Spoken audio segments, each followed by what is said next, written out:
इस फिल्म की कहानी एक ऐसे कॉल गर्ल की है जो अपने बॉयफ्रेंड के साथ भागकर अमेरिका जाने वाली थी। पर क्या होता है जब उस कॉल गर्ल के बॉयफ्रेंड की हत्या एक थर्की टैटू आर्टिस्ट के हाथों हो जाती है। आइए जानते हैं। इस फिल्म का नाम है ओयरान।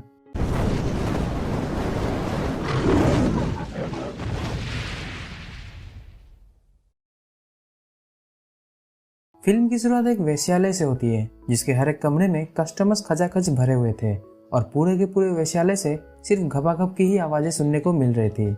उसी वेश्यालय में क्योको नाम की एक लड़की देह व्यापार का काम करती थी, जिसके चाहने वाले शहर के दूसरे कोने से हर रोज लाइन लगाकर उस वेश्यालय में आया करते थे। उन्हीं कुछ लिमिटेड वीआईपी कस्टमर्स में से एक बुढ़ा भी था जिसके सिम कार्ड में अभी भी काफी सारा बैलेंस बाकी था। एक दिन हमेशा की तरह क्योको 5-6 कस्टमर निपटाने के बाद आराम कर रही होती है। तभी वहाँ की मालकिन आकर उसे बुढ़े के आने के बारे में बताती है। ये जानकर कि बुढ़ा आज फिर अपने बल्ले से गेंद बजाने के लिए आया है, क्योको थोड़ी परेशान हो जाती है। वो कहती है कि मैं उस बुढ़े की सर्विसिंग नहीं कर पाऊंगी। बुढ़ा पागलों की तरह घंटों तक मेरी लेता रहता है, पता नहीं किस झोला छाप बाबा की गोली खाकर यहाँ आता है।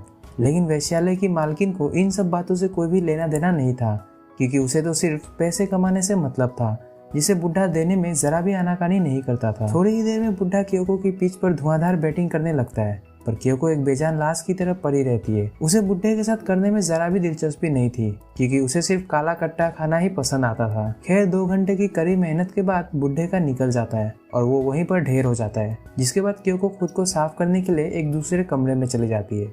लेकिन ये क्या, इधर दूसरे कमरे में क्योको का बॉयफ्रेंड नेरुतो मौजूद था, जो कि क्योको के आते ही उस पर टूट पड़ता है और दोनों मिलकर कामासूत्र के लगभग हर पोजीशंस को ट्राई करते हैं। दूसरी तरफ आयाम नाम की एक लड़की अपने एक कस्टमर को लेकर रूम की तरफ जा रही होती है। उस कस्टमर की नज़र वेश्यालय की हर एक लड़की पर थी, मानो वो किसी को तलाश रहा हो। आयाम के पूछने पर वो अपना नाम सिंजी बताता है। सिंजी दरअसल एक टैटू आर्टिस्ट था जो कि जापान के हर एक वेश्यालय में जा चुका था। उसकी नज़र एक गोरे पीठ वाली लड़की पर थी जिसके ऊपर वो एक स्पिरिचुअल टैटू बनाना चाहता था, और उसकी यह तलाश आयाम की पीठ देखने के बाद खत्म हो जाती है। सिंजी आयाम से कहता है कि मैं तुम्हारी पीठ पर एक टैटू बनाना चाहता हूँ और मैं उसके बदले में तुम्हें बेशुमार दौलत देने के लिए भी तैयार हूँ। पर आयाम ऐसा करने से मना कर देती है, क्योंकि पैसों से ज्यादा उसे उसकी खूबसूरती प्यारी थी। लेकिन सिंजी भी कुछ कम नहीं था। वो क्लोरोफॉर्म में डूबे हुए अपने रुमाल से आयाम को बेहोश कर देता है और उसकी पीठ पर टैटू उकेरना शुरू कर देता है।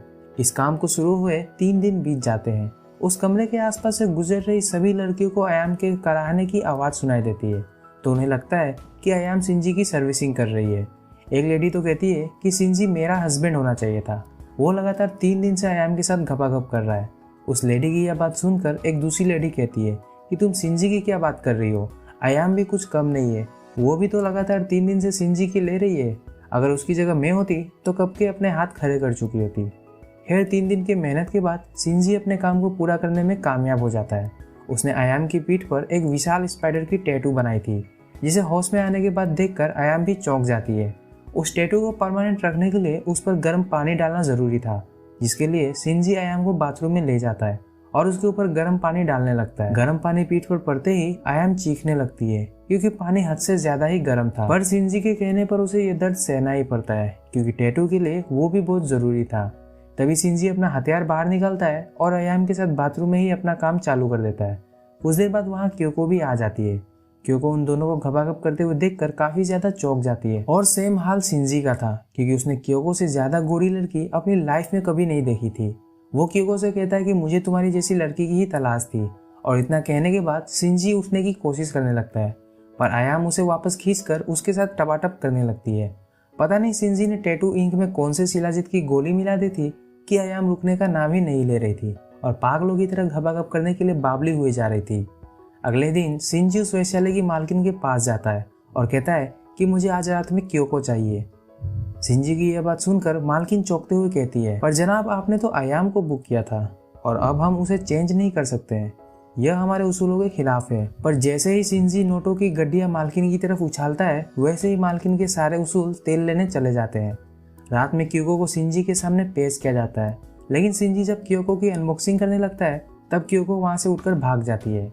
उसके जाते ही सिंजी पागलों की तरह हरकतें करने लगता है, मानो किसी ने उससे उसकी सारी दौलत छीन ली हो। मालकिन के समझाने पर भी क्योको वापस सिंजी के कमरे में जाने के लिए राजी नहीं होती है।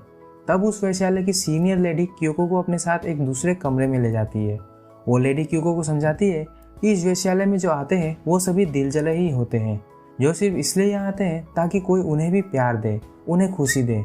अगर उन सभी के पास गर्लफ्रेंड या बीवी होती तो वो कभी भी यहाँ नहीं आते, पर तुम उन सबको खुशी देने की जगह उन सबको नाराज करने में लगी हुई हो, जबकि उन्हें खुश करना ही तुम्हारा काम है। उस लेडी की यह बात क्योको को भेजे में घुस जाती है और वो वादा करती है कि आज के बाद वो किसी भी कस्टमर को यहाँ से निराश होकर वापस नहीं जाने देगी। फिर क्योको शिंजी के पास वापस जाती है और खुद के कपड़े खोलते हुए अपने आप को शिंजी के हवाले कर देती है। इधर क्योको का बॉयफ्रेंड नेरुतो भी उस रात वहाँ आता है। उसे आयाम बताती है कि क्योको शिंजी के साथ बिजी है क्योंकि शिंजी ने क्योको को खरीद लिया है और शिंजी के बनाए हुए टैटू की वजह से अब हर कोई आयाम का दीवाना हो चुका था। यहाँ तक कि लोगों में फाइट भी शुरू हो जाती थी और जीतने वाले को ही आयाम के साथ रात गुजारने का मौका मिल पाता था। इधर क्लोरोफॉर्म सुंघाकर शिंजी ने अपना काम शुरू ही किया था कि क्योको को ढूंढता हुआ नेरुतो कमरे में आ जाता है और शिंजी के साथ उसकी हाथापाई शुरू हो जाती है। टैटू बनाने के चक्कर में शिंजी को वहां से भगा दिया जाता है। अगले दिन नेरुतो क्योको से कहता है कि मेरे साथ अमेरिका भाग चलो, यहाँ अब हम सेफ नहीं है। क्योको कहती है कि वो सब तो ठीक है, पर हम जाएंगे कैसे? नेरुतो कहता है कि तुम अपने उस जहाज वाले कस्टमर से कहो हमारी मदद करने के लिए, वो जरूर राजी हो जाएगा। और होता भी कुछ ऐसा ही है। वो जहाज वाला कस्टमर जॉर्ज क्योको की मदद करने के लिए राजी हो जाता है और बदले में वो क्योको की जम के ले लेता है। अगली रात के अंधेरे में क्योको और नेरुतो सबसे नजरें बचाते हुए जंगल के रास्ते शिपयार्ड तक जाने के लिए निकल पड़ते हैं, पर रास्ते में ही शिंजी और उसके लोग उन दोनों को घेर लेते हैं। शिंजी के लोग नेरुतो की जमकर पिटाई करने लगते हैं, पर नेरुतो अकेले ही उन सब पर भारी पड़ रहा था। यह देखते हुए शिंजी खुद नेरुतो से दो हाथ करने के लिए आगे बढ़ता है और उधर उसके लोग क्योको के साथ बारी बारी से हैवानियत की सारी हदें पार कर देते हैं। मुठभेड़ में शिंजी नेरुतो के पेट में चाकू मारकर उसकी हत्या कर देता है और वहां से अपने लोगों के साथ फरार हो जाता है।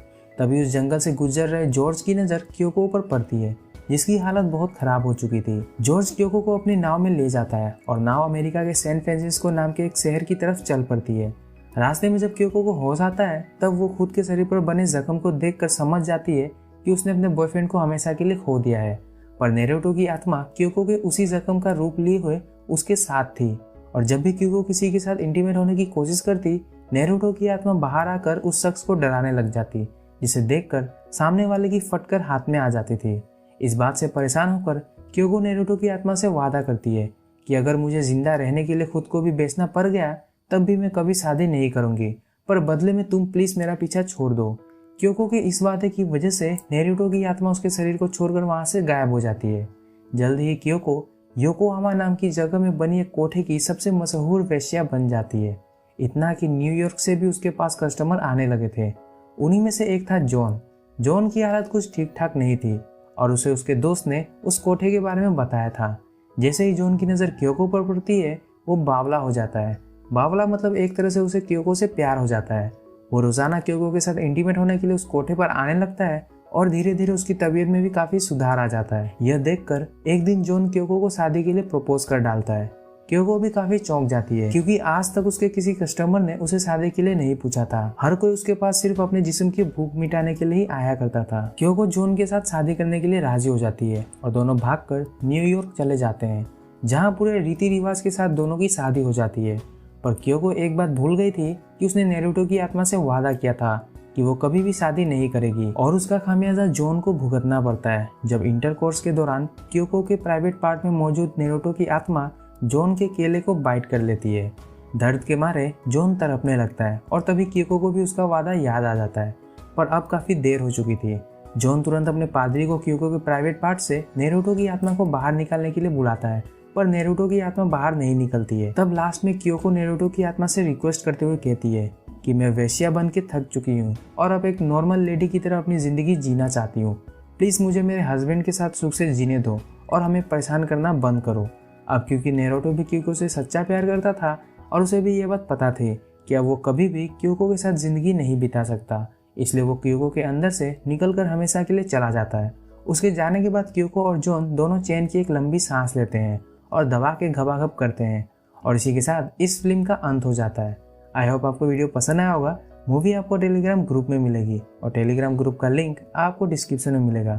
तो आज के लिए इतना ही। वीडियो पसंद आया तो वीडियो को लाइक और चैनल को सब्सक्राइब जरूर करें। तो मिलेंगे आपको अगली वीडियो में एक नई मूवी के साथ। तब तक के लिए गुड बाय।